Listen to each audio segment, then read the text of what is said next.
Obviously, our presidents of the United States are not emperors. An emperor is someone who's not elected, doesn't serve a limited term, and doesn't report to anyone, essentially. So you can't classify our presidents that way. But we do have what I consider to be the equivalent of the emperor, and it's what I call the corporatocracy. The corporatocracy is this group of individuals who run our biggest corporations, and they really act as the emperor of this empire. They control our media, either through direct ownership or advertising. They control most of our politicians because they finance their campaigns, either through their corporations or through personal contributions that come out of the corporations. They're not elected. They don't serve a limited term. They don't report to anybody. And at the very top of the corporatocracy, you really can't tell whether a person's working for a private corporation or the government because they're always moving back and forth. So, you've got a guy who one moment is the president of a big construction company like Halliburton, and the next moment he's vice president of the United States, or the president who is in the oil business. And this is true whether you get Democrats or Republicans in the office. You have to moving back and forth through the revolving door. And in a way, our government is invisible a lot of the time, and its policies are carried out by our corporations on one level or another. And then again, the policies of the government are basically forged by the corporatocracy and then presented to the government. They become government policies. So it's an incredibly cozy relationship. This isn't a conspiracy theory type of thing. These people don't have to get together and plot to do things. They all basically work under one primary assumption, and that is that they must maximize profits regardless of the social and environmental costs.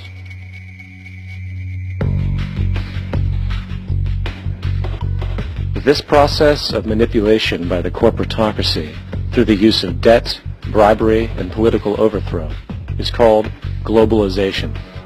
Just as the Federal Reserve keeps the American public in a position of indentured servitude through perpetual debt, inflation, and interest, the World Bank and IMF serve this role on a global scale. The basic scam is simple.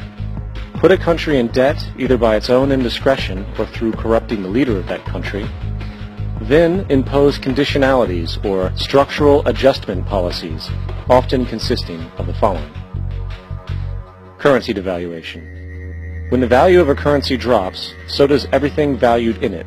This makes indigenous resources available to predator countries at a fraction of their worth. Large funding cuts for social programs. These usually include education and healthcare, compromising the well-being and integrity of the society, leaving the public vulnerable to exploitation.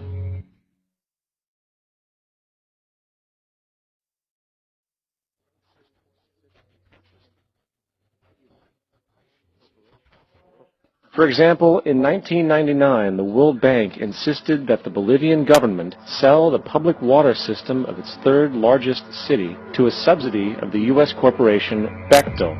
As soon as this occurred, water bills for the already impoverished local residents skyrocketed. It wasn't until after a full-blown revolt by the people that the Bechtel contract was nullified.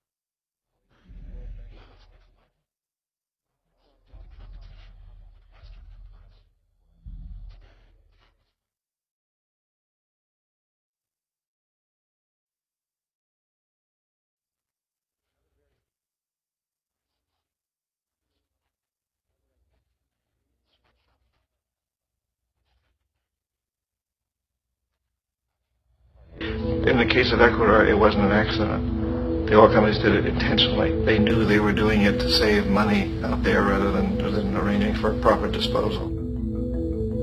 Furthermore, a cursory glance at the performance record of the World Bank reveals that the institution, which publicly claims to help poor countries develop and alleviate poverty, has done nothing but increase poverty and the wealth gap, while corporate profits soar. In 1960, the income gap between the fifth of the world's people in the richest countries versus the fifth in the poorest countries was 30 to 1. By 1998, it was 74 to 1. While global GNP rose 40% between 1970 and 1985, those in poverty actually increased by 17%. While from 1985 to 2000, those living on less than $1 a day increased by 18%. Even the Joint Economic Committee of the U.S. Congress admitted that there is a mere 40% success rate of all World Bank projects. In the late 1960s, the World Bank intervened in Ecuador with large loans. During the next 30 years, poverty grew from 50% to 70%. Under or unemployment grew from 15 to 70%. Public debt increased from 240 million to 16 billion, while the share of resources allocated to the poor went from 20% to 6%. In fact, by the year 2000, 50% of Ecuador's national budget had to be allocated for paying its debts. It is important to understand the World Bank is, in fact, a U.S. bank supporting U.S. interests. For the United States holds veto power over decisions, as it is the largest provider of capital. And where did it get this money? You guessed it. It made it out of thin air through the fractional reserve banking system.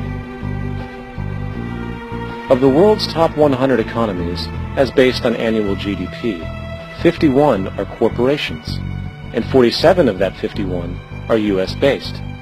Walmart, General Motors, and Exxon are more economically powerful than Saudi Arabia, Poland, Norway, South Africa, Finland, Indonesia, and many others. And as protective trade barriers are broken down, currencies tossed together and manipulated in floating markets, and state economies overturned in favor of open competition and global capitalism, the empire expands.